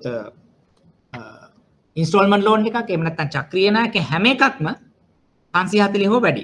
දැන් ඒකේ අපි යන්නේ සාමාන්‍යයෙන් අපි කාල සීමාව හැටියට ගත්තොත් ක්‍රෙඩිට් කාඩ් ඇරෙන්න අනිත් හැම එකක්ම 90 180 360 540 හෝ වැඩි. වාරික වශයෙන් ගත්තොත් 3 6 6 12 12 18 18 ඕමෝ. ඒ ඇවිල්ලා වාරික හැටියට. එහෙනම් දින ගත්තොත් 540ම සියලු දේ දාන්න පුළුවන්. ඒතර අර මම කිව්ව ටේබල් 7ක් අපි පාඩම් කරගන්න ඕනේ කියන එක තමයි මේ දිගින් දිගටම මේ පැහැදිලි කරන්නේ. මොකද ඒකෙන් සෑහෙන ප්‍රමාණයක් අපෙන් අහන නිසා. දැන් මේකේ අර පළවෙනිම කොටස් දෙක තුනක් අපි පොඩ්ඩක් සාකච්ඡා කරගෙන යමු. මොකද අර මෙතනදී එයාලා අහනවනේ අපෙන් සංකේන්ද්‍ර අවදානම්. දැන් මේක හොඳ උත්තරයක්. හරි. අපි සංකේන්ද්‍ර අවදානම් මොකක්ද කියන්නේ කියලා මෙයා සාකච්ඡා කරනවා. මූල්‍ය ආයතනික ස්ථාවරත්වයට නැත්නම් සිය ප්‍රමුඛ මේ ව්‍යාපාරික පවත්වාගෙන යාමට තර්ජනයක් කරන විශාල ආලාභ ඇති කරන තත්ත්වයක් නිසා නිරාවරණය සංකේන්ද්‍රණය කියලා කියනවා. හැබැයි වැඩි හොඳයි මේ සංකේන්ද්‍ර අවදානම් සිද්ධ වෙන්නේ කොහොමද? විවිධ පාර්ශවයන් නැත්නම් පාර්ශව සම්බන්ධිත ඒක ගෲප් හැටියට ගත්තොත් නිශ්චිත භූගෝලික ස්ථානයක වෙච්ච එහෙම නැත්නම් අපි උනා හරි ඔය ඒරියා එකකට තියෙන එකක්, ඉන්ඩස්ට්‍රි එකක්, ප්‍රොඩක්ට් එකක්, සේවා සම්පාදකය කියන මොනවා හරි එකක ස්ටේක් හෝල්ඩර්ස්ලා එහෙම නැත්නම් අපේ බරෝවර්ස්ලා ස්වභාවික ආපදා එහෙම නැත්නම් හදිසි විපත්. ඒතර මෙන්න මේ වගේ දේවල් නිසා අපි මොකද කරන්නේ? අපේ ණය කළඹ යම් මේකකට සීමා වෙන අවස්ථාවක ඒ සීමා වෙනකොට අන්න ඒකට මොන හරි ඉම්පැක්ට් එකක් වුණොත් ඒක නිසා අපේ ණය කළඹට හානියක් වීම තමයි සංකේන්ද්‍රණය කියලා කියන්නේ. එතකොට සංකේන්ද්‍රණය කියලා කියන්නේ අපේ ණය කළඹ මොන හරි තැනකට නිරාවරණය වෙනවා. ඒ නිරාවරණය වෙන්න විදිහ තමයි මේ දක්වලා තියෙන්නේ. එතකොට ඒක නිසා අපිට යම්කිසි අවදානමක් සිද්ධ වීමේ හැකියාවක් තියෙනවා. ඒක තමයි අපි කියන්නේ ඒක අවදානම අවම කර ගැනීම සඳහා අපි කරන ක්‍රියාමාර්ග තමයි අපි මේ එක විදිහට දැන් ගත්තොත් සෙක්ටර් එක්ස්පෝෂර්ස් එනවා, ඉන්ඩිවිජුවල් කැප්ස් එනවා, ප්‍රොඩක්ට් එක්ස්පෝෂර් අපි ගන්නත් කරනවා. දැන් උදාහරණයක් ගත්තොත් අපි මොනවා හරි නිෂ්පාදනයක් එහෙම නැත්නම් අපි එක සෙක්ටර් එකකට ණය දීගෙන යනකොට අපි මෙන්න මේ ආකාරයට ණය මෙතනින් නවත්තන්න. මේ එක්ස්පෝෂර් එක ඇති. නැත්නම් පෝලිං අපි කරන්නේ නැහැ. පර්සනල් ලෝන් මෙන්න මේ ගානේ නවත්තන්න. ඒ මොකද මේ කියන සංකේන්ද්‍ර අවදාන අවම කර ගැනීම සඳහා තමයි මේ සාකච්ඡා කරලා තියෙන්නේ. එතකොට දැන් මෙන්න මේ තියෙන්නේ අර තනි ගණිතෙන්ඩු කරුවෙකුට අපිට දෙන්න පුළුවන් නෑ. දැන් මේක අහනවානේ දෙවෙනි ප්‍රශ්නේ. දෙවෙනි ප්‍රශ්නේ අහන්නේ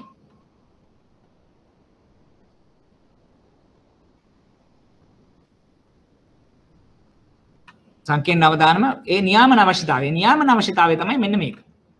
තනි ගණිතෙන්ඩු කරුවට හෝ සමූහයකට ලබා දෙන මූල්‍ය පහසුකම් සීමා කිරීම සඳහා ඔය අපි කියන එක පුද්ගලයෙකුට ලබා දිය යුතු උපරිම ණය සීමාවන් පිළිබඳ තීරණය කිරීම එහෙම නැත්නම් ඒ නියාමනය මහ බැංකුවෙන් ලබා දීලා තියෙනවා.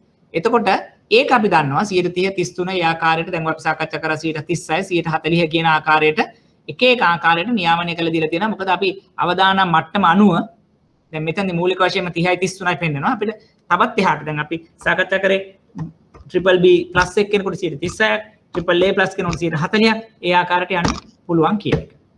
හරි. ඊළඟට කියන අක්‍රමික ණය මොන ආකාණ්ඩ වලට වර්ගීකරණය කරන්න කම විශේෂයෙන් සඳහන් අවප්‍රමාණික අඩමාන අලාභ කියලා කොටස් හතරකට කැඩෙනවා. දැන් ඔයගොල්ලෝ බැලුවොත් මේ ප්‍රශ්නේ නිකන් එකපාරක් දෙපාරක් මේ ටික කරලා ගියොත් එම මේක හරි ලේසි ප්‍රශ්නයක්. ඇත්තටම ප්‍රශ්න පත්‍රයේ මුලින්ම අපිට මේ කරන්න පුළුවන් වගේ ප්‍රශ්නයක් වෙන්නත් පුළුවන්. මෙන්න මේක දැන් ප්‍රශ්න තෝරා ගන්නකොටත් ඔයගොල්ලන්ට මම පොඩි දෙයක් කියන්නම්. සමහර වෙලාවට මේ අපි අර මුලින්ම MCQ වගේ ප්‍රශ්න තෝරා ගන්න එපා. එක මොකද ඒක එකවර දැන් අපි එන සතියේදී MCQs ටිකක් අපි සාකච්ඡා කරමු. දැන් අපි MCQ වගේ දේවල් එකපාර කරන්නට ගියොත් එන්නේ අපිට අර සියලුම දැනුම එන්නත් ඕනේ හදිසිය හරි පොඩ්ඩක් මිස් වුණොත් එම ලකුණු දෙකක් යනවා. එක විනාඩියෙන් වගේ ලකුණු දෙකක් අයින් වෙන මේ දෙයක් වෙන්න පුළුවන්. ඒ නිසා ඒ වගේ එකක් ටිකක් කාල සීමාවක් අරගෙන කරන්න ඕනේ. හින්දා එක තුන්වෙනි හතරවෙනි ප්‍රශ්න වලට කමක් නැහැ. ඊට පස්සේ ෆයිනෑන්ෂල් ස්ටේට්මන්ට් රිලේටඩ් ගණන් හදන ඒවත් පළවෙනි ප්‍රශ්නයට තෝරගන්න එපා. පළවෙනි ප්‍රශ්නයට තෝරගන්න මෙන්න මේ වගේ දේවල්. දැන් මේක තනිකර ලියන්නයි තියෙන්නේ. ඒතකොට දැන් අපි ගොඩක් වෙලාවට කරලා අතෙන්ට යනකොට අපිට දැනුම ටිකක් වැඩි. මොකක් හරි ඉතින් ලියලා අර අපිට අඩුපාඩුවක් තිබ්බත් අපිට ඒක එච්චර තේරෙන්නේ නැහැ. විභාගෙදී ප්‍රෙෂර් එක අපිට එන්නේ නැහැ. පස්සේනේ අපි දන්නේ මේක වැරදි කියලා. නමුත් දැන් ඒ වෙලාවේ අපිට තේරෙනොත් මම අඩුයි මට මේක අනිත් අය කරනවා මට මෙහෙම ගැටලුවක් කියලා අපි චුට්ටක් ස්ට්‍රෙස් වෙන්න පටන් ගන්න විභාගය තුල. ඒ නිසා ඒක පොඩ්ඩක් වළක්ව ගන්න අපි අර වගේ දෙයක් කරන එක තමයි හොඳම දේ. ටිකක් ලේසි ප්‍රශ්නයක් අපි තෝරගෙන එතනින් ඉදිරියට යන්නේ. right?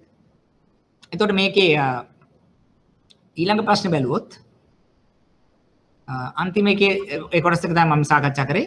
සාමාන්‍යයෙන් මේ වගේ ටිකක් තමයි දෙකටම අහලා තියෙන්නේ. හරි.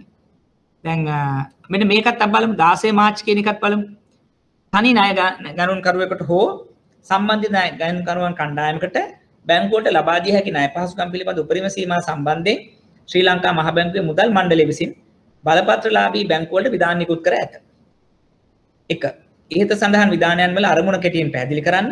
2. විධානයන් අනුව ණය පහසුකම් යන්නේ අදහස පැහැදිලි කරන්න. ණය පහසුකම් උපරිම සීමාවන් නිදහස් කරන ලබන සීමාවන් නිදහස් කිරීමට හේතු පැහැදිලි කරන්න. 35 සිට 40 දක්වා ඉහළ නංවන්නේ නම් අපි මොනවද කළ යුත්තේ? දැන් මේක අපි තියරි වලට කරා. දැන් ඒක එහෙම් පිටින්ම අපෙන් මේ ප්‍රශ්නයක් හැටියට සාකච්ඡා කරන්න අහනවා 2016 මාර්තුව. අපි බලමු කොහොමද ඒකට උත්තරයක් දෙන්නේ කියලා. maximum amount of accommodation හැටියට කියන හඳුනා ගැනීම, දැනීම, ඇගීම, අධීක්ෂණයේ වාර්තාකරණයේ පාලනයේ ප්‍රධාන අරමුණු වන්නේ කාලීන පදනමකින් අවදානම ගැන සැලකිලිමත් වීමයි. ඒකට පළවෙනි කේ අහනවා විධානයන් අරමුණ. ඒතකොට දැන් මේකදී ඇත්තටම ඒ කියන දෙයට අමතරව එතනද කියනවා අපි උපරිම ණය සීමාව හඳුනා ගන්න ඕනේ. ඒක අපි කොච්චරද කියලා දැනගන්නට ඕනේ. ඒ පිළිබඳ යම්කිසි ඇඟීමක් කරන්නට ඕනේ. ඒක අධීක්ෂණය, වාර්තාකරණය සහ පාලනය. එතකොට මෙන්න මේ වගේ දේවල් ටිකක් කරන්නට තමයි මෙහෙම නියාමනයක් තියෙන්නේ. දැන් මෙහෙම නියාමනයක් තිබ්බහම තමයි අපි දන්නේ රයිට්. අපේ නියාමනයේ හැටියට මොකක්ද එක්ස්පෝෂර් එක?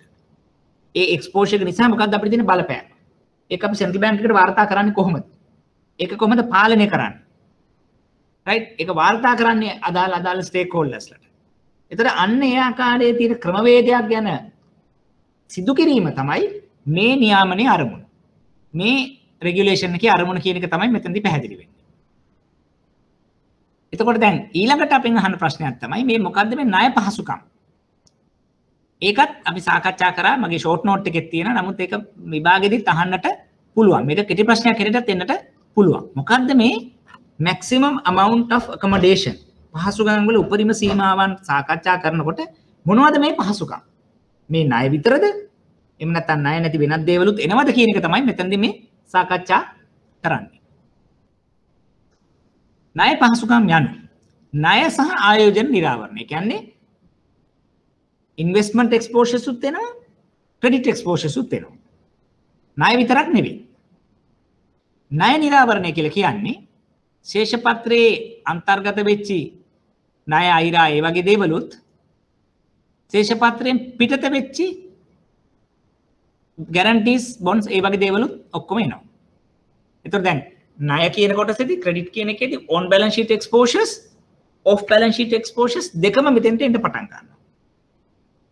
ඒ වගේම තමයි ආයෝජන කියලා ගත්තොත් එම සාමාන්‍ය කොටසතු සියලු මූල්‍ය ආයෝජන. ඒ කියන්නේ අපි ගත්තොත් ස්කන්ධ ආයෝජන කියලා කියනවා, equity investments කියලා කියනවා.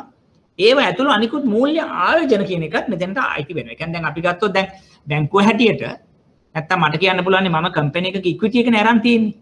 ඒක මම ලෝන් එකක් එයාට දීලා නැහැනේ. ඒ නිසා මට එයාට එක්ස්පෝෂර් එකක් නැහැ. මේ සර්කියුලර් එකේ යටතේ කියන එක වැරදි. මම ඉක්විටි හැටියට ගියත්, කොටස් හැටියට ආයෝජනය කරත්, එහෙම නැත්තම් මම ණය හැටියට ආයෝජනය කරත් යම් කිසි ආයතන ඒ දෙක එකතු වෙලා තමයි මගේ එක්ස්පෝෂර් එක හැදෙන්නේ කියන එකයි මේ පැහැදිලි කරන්නේ. නැත්තම් එකක් වහලා එකකට තව එකකට එන්න පුළුවන්ද බැයිද කියන එක තමයි මේ වළක්වා ගැනීමේ කතන්දරයක් මෙතන තියෙන්නේ. පැහැදිලිද? එතකොට ණය නිරාවරණය සහ ආයෝජන නිරාවරණය කියලා කොටස් දෙකකට හැදෙනවා. එතකොට ණය කියලා කියන්නේ මෙහෙමයි, ආයෝජන කියලා කියන්නේ මේකයි කියලා පැහැදිලිව කොටස් දෙකකට වෙන් කර ගන්නවා. එතකොට ඒ අනුව තමයි අපි මේක කළමනාකරණය කරන්නේ, වාර්තාකරණය කරන්නේ, එහෙම නැත්නම් පරිපාලනය කරන්නේ. එතකොට තුන්වෙනි එකත් හොඳ ප්‍රශ්නයක්. අර මම කලින් ඇහුවේ එකම තමයි ණය පහසුකම් පිළිබඳ උපරිම සීමා ගණනය කිරීමේදී නිදහස් කරන ලබද පහසුකම් ගන්න. දැන් ඒක අර කලින් එකේ ඊට පස්සේ අවුරුද්දේ ප්‍රශ්නෙත් ඇහුවා. මෙතනත් ඒක තියෙනවා. ඒතර මේ වගේ කියන්නේ දැන් අර මම කිව්වේ මේ ප්‍රශ්න ටිකක් අර එක ළඟ බලා ගන්නකොට අපිට අහන්න පුළුවන් සියලුම දේවල් ටික මේ ප්‍රශ්න හරහා निराකරණය කරගන්න පුළුවන්. ඒ කියන්නේ මම කිව්වේ දැන් පාස් පේපර්ස් අපි 4ක් හෝ 5ක් හෝ ආපස්සට අරගත්තට පස්සේ ඉස්සෙල්ලම බලන්න MCQ ටික මොකද්ද මේ එක සෙග්මන්ට් එක. එහෙම නැත්නම් බලන්න සෙන්ට්‍රල් බැංක් රෙගියුලේෂන්ස් වලින් කවර් වෙන්නේ මොනවද? එහෙම නැත්නම් බලන්න ෆයිනෑන්ෂල් ස්ටේට්මන්ට් ඇනලිසිස් දැන් අපි කිව්වේ ඒ ටික. නැත්නම් කාරක ප්‍රාග්ධන මොකද? ඔන්න ඔය කියන කාරණා 4 5 දානකොට 60ක් 70ක් පේපර් එක හැදිලා ඉවරයි. ඒ නිසා අපි කල්පනා කරන්නට ඕනේ ඒ අදාළ ප්‍රශ්නේ ඒ ටික කරනකොට ඒකට අදාළ සම්පූර්ණ උත්තරේ කොහෙන්ද එන්නේ කියලා. දැන් මේකෙදි අර කලින් ප්‍රශ්නෙට වඩා මේක නිකන් බෙටර්. දැන් මේකේ කියනවා අපේ accommodation හැටියට ගණනය කරනකොට අපි කිව්වා මුලින්ම ණය ආයෝජන දෙක ගන්නවා. ඊට පස්සේ ඒ දෙක අරගෙන අපි සාකච්ඡා කරනවා ඒවෙන් මොනවද එක්ස්ක්ලූඩ් කරන්නේ මොනවද අයින් කරන්න කියන දේ අපි සාකච්ඡා කරනවා. ඒ අයින් කරන්න කියලා සාකච්ඡා කරනකොට මෙන්න මේ වගේ ටිකක් එනවා. එකක් තමයි මුදල්, රත්තරන්, රජයේ සුරුකුම්පත්, මහ බැංකු සුරුකුම්පත්, භාණ්ඩාගාර අපකර, මහ බැංකු අපකර, ලෝක බැංකුව, ආසියානු සංවර්ධන බැංකුව වැනි බැංකු වලින් අපිට ලබා දීපු සුරුකුම් වලට එරෙහිව ලබා දීපු ණය. එතකොට අන්න ඒ වගේ දේවල් මත අපි ලබා දීපු ණය තියෙනවා නම් ඒවා අපි සාකච්ඡාවට භාජනය කරන්නේ නැහැ. උදාහරණයකට ගත්තොත් කෑෂ්බැක් එක්ස්පෝෂර් එකක් තිබ්බොත් ඒක මේ අදාළ පුද්ගලයාට දීපු ණය මුදල කර සලකන්නේ නැහැ. ගෝල්ඩ් බැක් එක්ස්පෝෂර් එකක් නැහැ. මහා බැංකුවේ ට්‍රෙෂරි බිල් ට්‍රෙෂරි බෝන්ඩ් වලට එරෙහි දීපු නම් පිළිගන්නේ නැහැ. ඒ වගේම ලෝක බැංකුව, ආසියානු සංවර්ධන බැංකුව, ජාත්‍යන්තර වර්ගීකරණයක් තියෙන බැංකුවක තියෙන ගැරන්ටි එකට එගේන්ස්ට් දීපු එකක් අපි පිළිගන්නේ නැහැ. පිළිගන්නේ නැහැ කියලා එක්ස්පෝෂර් කවුන්ට් එකට ගන්නෙ නැහැ කියන එක තමයි මේ පැහැදිලි කරන්නේ. තව ටිකක් පැහැදිලි කරොත් මෙන්න මෙහෙම දෙයක්ත් තියෙනවා. අපි හිතමු AAA සිට A හෝ ඊට සමාන ශ්‍රේණිගත කිරීමක් වලින් බැංකුව අප කරන නිකුත් කරලා තිබ්බොත් අන්න ඒකේ අපිට තව කොටසක් තියෙනවා. එකක් තමයි AAA ඉඳන් AA දක්වා තියෙනවා නම් තියෙන බැංකුවකින් අපි තුමු කමර්ෂල් බැංක් එක්සැම්පල් එකකට. කමර්ෂල් බැංක් එකේ ගැරන්ටි එකකට කස්ටමර් කෙනෙකුට මම ණයක් ලබා දුන්නොත් ඒ ලබා දීපු ණය මුදලෙන් 80%ක් මට මේකෙන් අයින් කරන්න පුළුවන්. පැහැදිලිද? ඒ කියන්නේ මම දීලා තියෙනවා බිලියන 10ක ණයක් කමර්ෂල් බැංක් එක්ස්පෝෂර් එකට එරෙහිව. මොකද කමර්ෂල් බැංක් එක AAA කියලා හිතුවොත් ඒ බිලියන 10න් මම ටෙක්නිකලි මගේ එක්ස්පෝෂර් එක මේ අදාළ පාරිභෝගිකයාට එරෙහිව තියෙන එක්ස්පෝෂර් එක මම ගන්න 20%යි. බිලියන 2යි. කියන එක තමයි කතන්දරය. හරිද? එතකොට අනිත් පැත්තෙන් සාකච්ඡා කරොත් A+2A කියලා ගත්තොත් AA වෙනුවෙන් උඩ නම් එකක්. එහෙම නැත්නම් A+ එකේ ඉඳන් Aට ගත්ත. අපි හිතමු සම්පත් බැංක් එක. එයා A+. සම්පත් බැංක් එකේ ගැරන්ටි එකට එරෙහිව මම දෙනවා A කියන පුද්ගලයා B කියන පුද්ගලයාට බිලියන 10ක්. හැබැයි B කියන පුද්ගලයාගේ එක්ස්පෝෂර් එක චෙක් කරන්න ගියාම මම ගන්නෙ නෑ බිලියන 10ක්. ඒක සම්පත් බැංක් ගැරන්ටි එකට එරෙහිව දීලා තියෙන සම්පත් බැංක් එක මගේ වැටෙන්නේ A+ කියන කැටගරි එකට. එහෙමනම් 50% අඩු කරගන්න මට පුළුවන්. නම් 5 බිලියන් තමයි මගේ එක්ස්පෝෂර් එක කියලා අපි සාකච්ඡා කරන්නේ. පැහැදිලිද?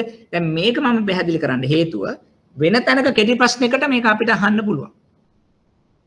අපෙන් අහනවා මෙහෙම බැංකුවක් බැංකුව අපකරයක් ඒක AAA ඒ බැංකුවට එරෙහිව ලබා දීපු ණය දීපු අපේ තියෙන ආයෝජනයක් එහෙම නැත්නම් ණයක් ඒ ණයෙන් අපි එක්ස්පෝෂර් කැල්කියුලේෂන් පාවිච්චි කරන ණය ප්‍රමාණය කොච්චරද කියලා අහනවා.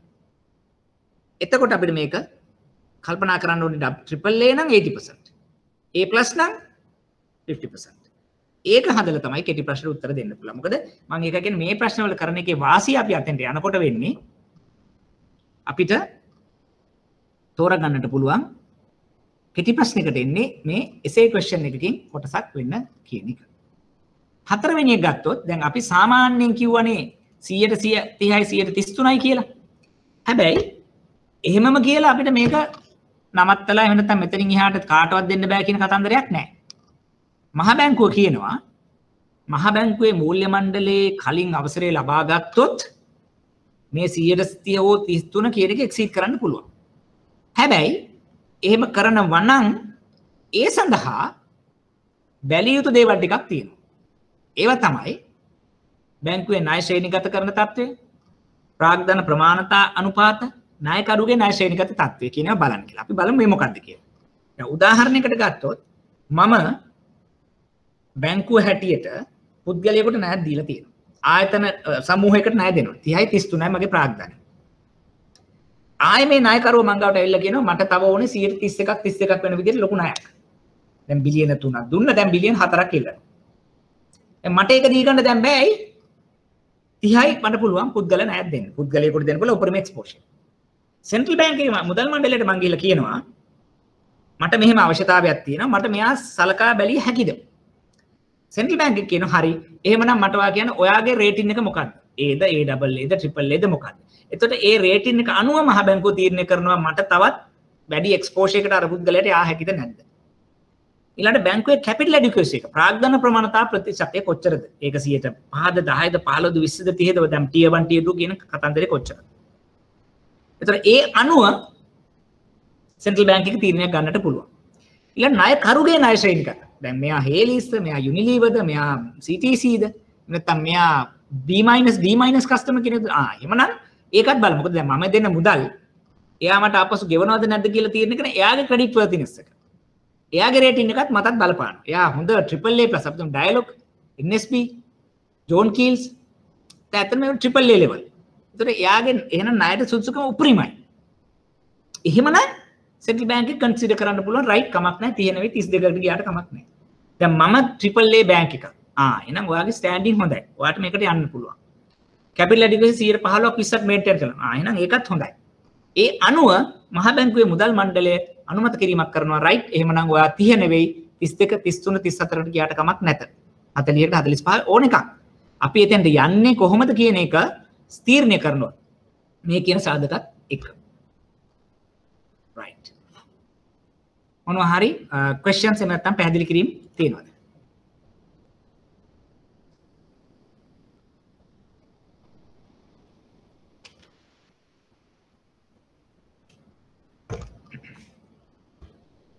ගැටලු පැහැදිලි කිරීම right. අද මට 12ට විතර වගේ ක්ලාස් එක නවත්තන්න වෙනවා විශේෂ පොඩි කාරණයකට සම්බන්ධ වෙන්න තියෙන නිසා. ඒ නිසා අපි 12ට ක්ලාස් එක නවත්තමු. ඊටු ටික දිගටම සාකච්ඡා කරගෙන යමු. ඒ වෙනකන් මොනවා හරි ගැටලු තියෙනවද මේ කරපු ටිකේ?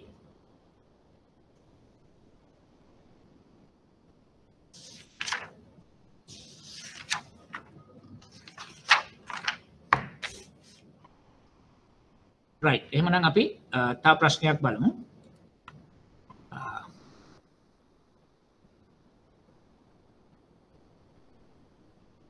මේක 2015 ඒක මම හිතන්නේ අපි සාකච්ඡා කරන්නේ.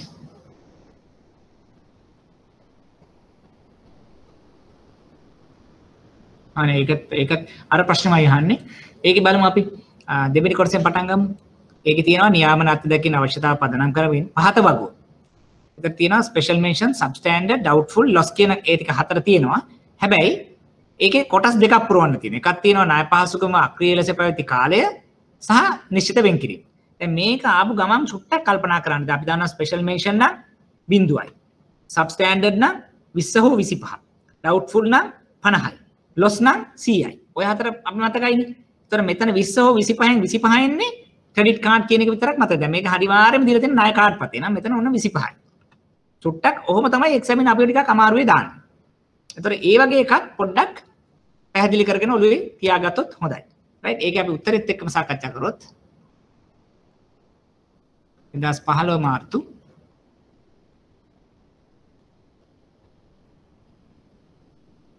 right මේ බලන්න විශේෂයෙන් සැලකිය යුතු අයිරා බිඳුවයි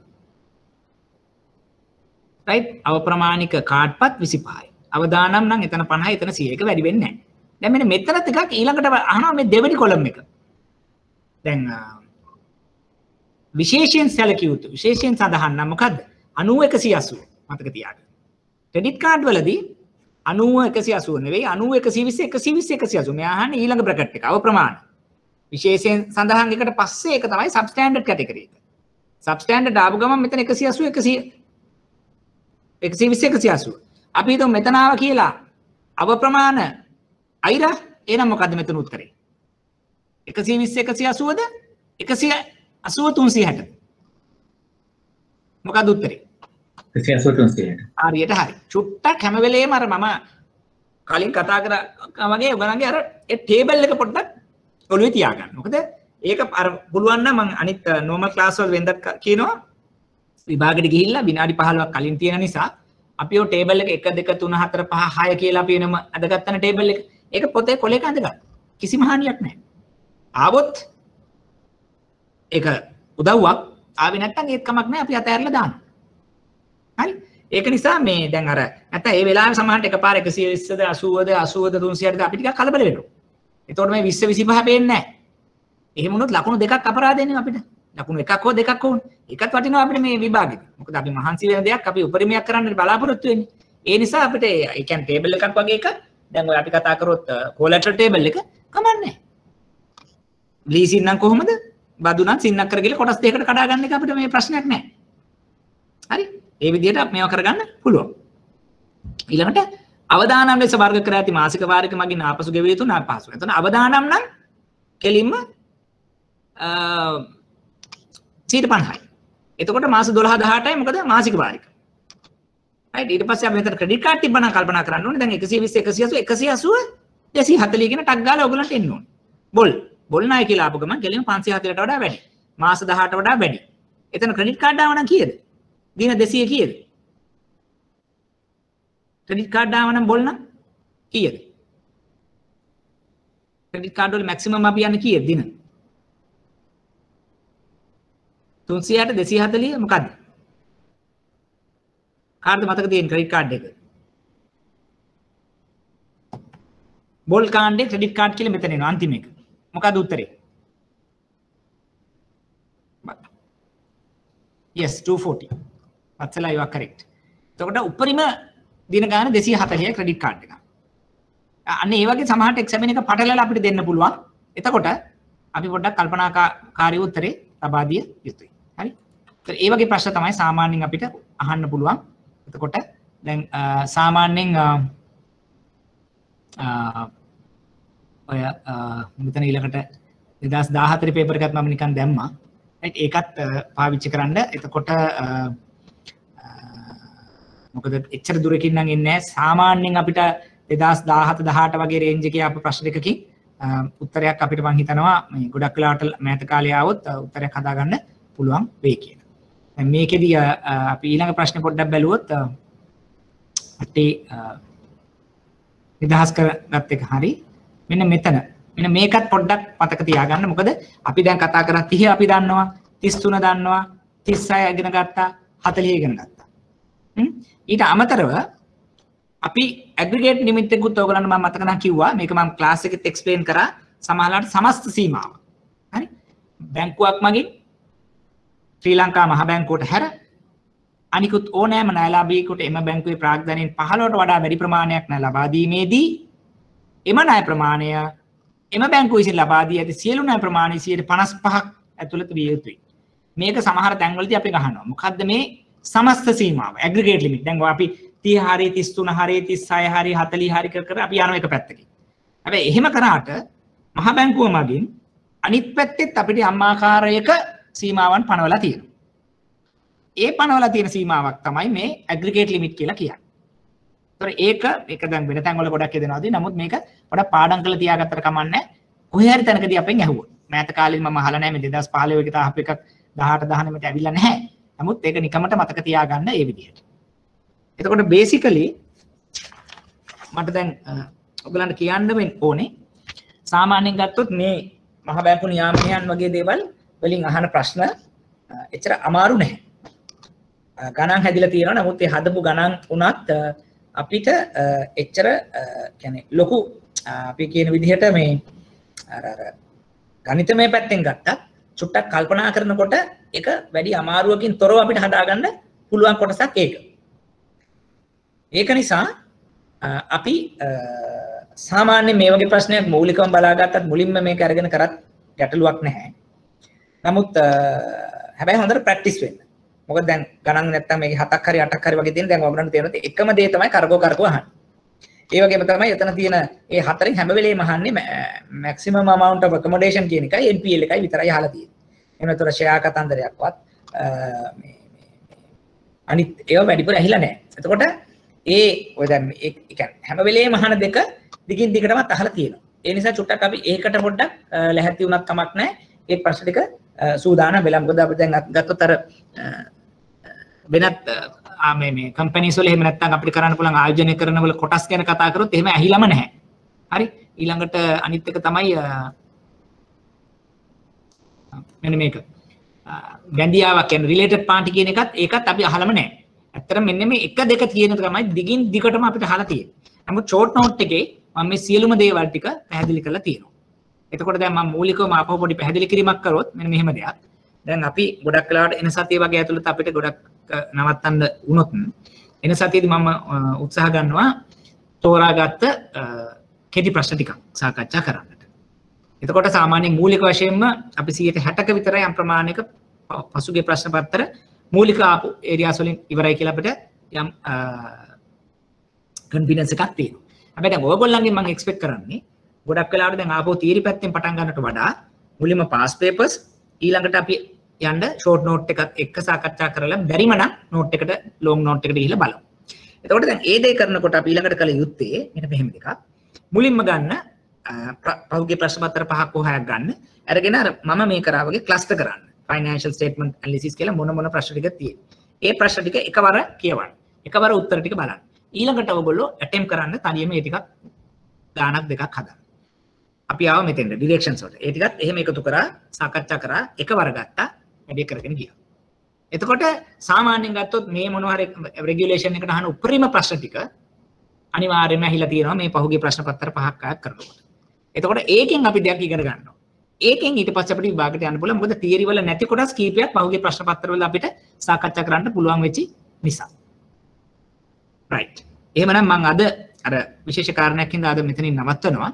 ඉතින් අපි ඊළඟ සතියේදී අපි සාකච්ඡා කරලා බලමු MCQs ටික කොහොමද අපි එතනින් එහාට කරගෙන යන්නේ කියලා. ඒ අතරතුර ඔයගොල්ලන්ට මොනවා හරි විශේෂ කාරණයක්, විශේෂ ඒරියා එකක්, විශේෂ ප්‍රශ්න ටිකක් තියෙනවා නම් පොඩ්ඩක් අපි ඒකත් එන සතියේදී සාකච්ඡා කරලා ඉවර කරන්නට බලමු. මොකද ආපහු දවසක් හම්බ වෙන්නේ නැති නිසා මොනවා හරි එහෙම තියෙනවා නම් චුට්ටක් මට පාඩම පටන් ගන්නකොට මොකද පාස් පේපර්ස් ඔක්කොම ටික මං ගාව තියෙනවා. අපි එහෙම වුණොත් ඒ ටික සාකච්ඡා කරන්නට බලමු. වෙන මොනවා හරි ප්‍රශ්න තියෙනවද?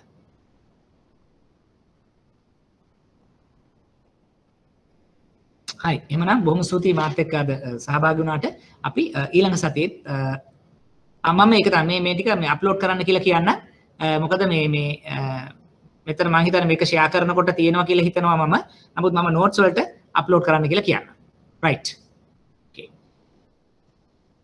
හරි වත්සලා මම මේක මේගොල්ලන්ට මේ සජෙස්ට් කරන්නම් මේ මොකද මෙතන මම හිතන්නේ ෂෙයා කරාට ඔයගොල්ලන්ට ගන්න පුළුවන් කියලා මම හිතනවා නමුත් එහෙම නෙවෙන හින්දා මම මේ අරගොල්ලන්ට කියන්නම් මෙන්න මේ ටික අප්ලෝඩ් කරන්න කියලා අතෙන්ට. රයිට් එහෙම බැරි වුණොත් හදිස්සියේ මම next week එකේ මට කියන්න මම ඕගොල්ලන්ගේ emails ටික ගන්න බලන්නම්. එහෙම නැත්නම් මම මගේ email එක next week එකේ මට මතක් කරලා මම දෙන්නම්. ඕගොල්ලෝ මට email request එකක් දාන්න. මං ගාව තියෙන ටික මට ඕගොල්ලන්ට email කරන්නට පුළුවන්. හදිස්සියේ හරි මේගොල්ලන්ගේ ටික delay වුණොත්. හරි ඒක අපි එන සතියේ මේ විදිහට කරමු.